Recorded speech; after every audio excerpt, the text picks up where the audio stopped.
Hello friends, welcome to RX 500 MG। और आज हम बात करने वाले हैं कार्डियोलॉजिस्ट के बारे में। आज हम जानेंगे कि कार्डियोलॉजिस्ट को उनकी डिग्री को देखकर हम कैसे पहचानें, किन किन समस्याओं के लिए हमें कार्डियोलॉजिस्ट के पास जाना चाहिए। तो आज हम इसके बारे में बात करेंगे। तो सबसे पहले हम जान लेते हैं कि कार्डियोलॉजिस्ट को हृदय रोग विशेषज्ञ कहा जाता है। मतलब हार्ट से रिलेटेड समस्याओं का जो डॉक्टर होता है वो होते हैं। तो हम इनकी डिग्री से इनको कैसे पहचानें। तो देखिए, कार्डियोलॉजिस्ट जो होते हैं वो अपने डिग्री में मेंशन करते हैं MBBS, MD, DM, ब्रैकेट में कार्डियोलॉजी या कार्डियोलॉजिस्ट लिखा होता है।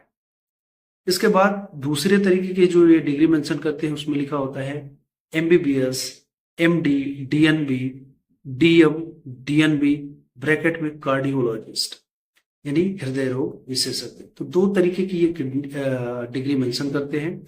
और ये एक तरीके के सुपर स्पेशलिस्ट डॉक्टर होते हैं, यानी हार्ट के सबसे बड़े डॉक्टर होते हैं। अब हम बात करते हैं कि ये किन किन समस्याओं का इलाज करते हैं। देखिए, हार्ट से संबंधित या हृदय से संबंधित जितनी भी समस्याएं होती हैं उससे रिलेटेड ये जो बीमारियां होती हैं उसका ये इलाज करते हैं। नॉर्मली हम कैसे पहचाने कि हार्ट की समस्या है। तो हार्ट की समस्या या तो देखिए पैदाइशी बहुत लोगों को होती है, या फिर एज या उम्र के बढ़ने के साथ साथ जो हृदय की समस्या है वो बढ़ती जाती है। जैसे कि ब्लड प्रेशर का बढ़ना, ब्लड प्रेशर के बढ़ने के साथ साथ जो घबराहट होती है या ब्लॉकेज होते हैं, उम्र बढ़ने के साथ साथ जैसे नसों में ब्लॉकेज आ जाते हैं, उन सभी समस्याओं के लिए हमें कार्डियोलॉजिस्ट के पास जाना चाहिए। खासकर ब्लड प्रेशर की समस्या और खासकर जो 35 या 40 एज जिनकी क्रॉस हो चुकी है उन्हें जरूर एक बार कार्डियोलॉजिस्ट के पास जरूर जाना चाहिए। क्योंकि जाने अनजाने ब्लड प्रेशर की बीमारी आ जाती है और पेशेंट को पता नहीं चलता है। इसलिए आप जो 40 साल से ऊपर की उम्र के लोग होते हैं उन्हें सतर्क रहना चाहिए इन चीज़ों को लेकर, और कार्डियोलॉजिस्ट के पास जाकर एक बार जरूर चेकअप कराना चाहिए। वो खासकर 3 तरीकों के टेस्ट वो करते हैं, जिसमें से एक ECG होता है, दूसरा होता है इको और तीसरा होता है TMT। तो ये तीनों टेस्ट करने से हार्ट की सारी चीजें पता चल जाती हैं कि हार्ट में कोई समस्या तो नहीं है। क्योंकि हार्ट की जो बीमारी होती है, खासकर जब आप देखेंगे आजकल जैसा बहुत ज्यादा हो रहा है, जिसको बोलते हैं हार्ट अटैक के बारे में, जब आपने देखा होगा कि किसी भी एज में किसी भी उम्र में कहीं भी आ जाता है लोगों को हार्ट अटैक।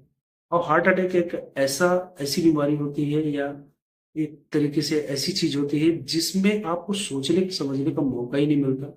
इसलिए इसके लिए पहले ही प्रिपेयर रहना चाहिए, पहले से अवेयर रहना चाहिए। हमें डॉक्टर के पास मिलकर अपने सारे के सारे हार्ट का टेस्ट करा लेना चाहिए। खासकर जो लोग 40 साल से ज़्यादा की उम्र के लोग होते हैं उन्हें प्रॉपर अपना जो है तो हार्ट चेकअप कराते रहना चाहिए। ठीक है। और इस तरीके से जो कार्डियोलॉजिस्ट होते हैं आपका ट्रीटमेंट करते हैं। और अगर आपको आपके बाएं हाथ में दर्द होता है, अक्सर आपके पीठ में दर्द होता है, सीने में दर्द होता है, सीने में भारीपन महसूस होता है, या आपका दर्द चलता है दाएं हाथ से बाएं हाथ की तरफ, इस तरीके से अगर कोई समस्या होती है तो आपको कार्डियोलॉजिस्ट से जरूर मिलना चाहिए और जल्द से जल्द मिलना चाहिए। इससे ये साइन होता है कि शायद आपके में कोई समस्या है। या फिर बहुत जल्दी आप थक जाते हैं, कुछ भी काम करते हैं या पैदल ही चलते हैं या थोड़ा सा भी काम कर देते हैं तो आप बहुत जल्दी थक जाते हैं, सांस फूलने लगती है, तो उस समस्या में भी आपको कार्डियोलॉजिस्ट के पास मिलना चाहिए। तो इस तरीके से जो है कार्डियोलॉजिस्ट के पास इन सभी समस्याओं के लिए हम उनके पास जा सकते हैं। अब कार्डियोलॉजिस्ट से रिलेटेड अगर आपको कोई और जानकारी चाहिए तो आप मुझे कमेंट कर सकते हैं, मैं उनका जवाब देने की कोशिश करूँगा। Thank you.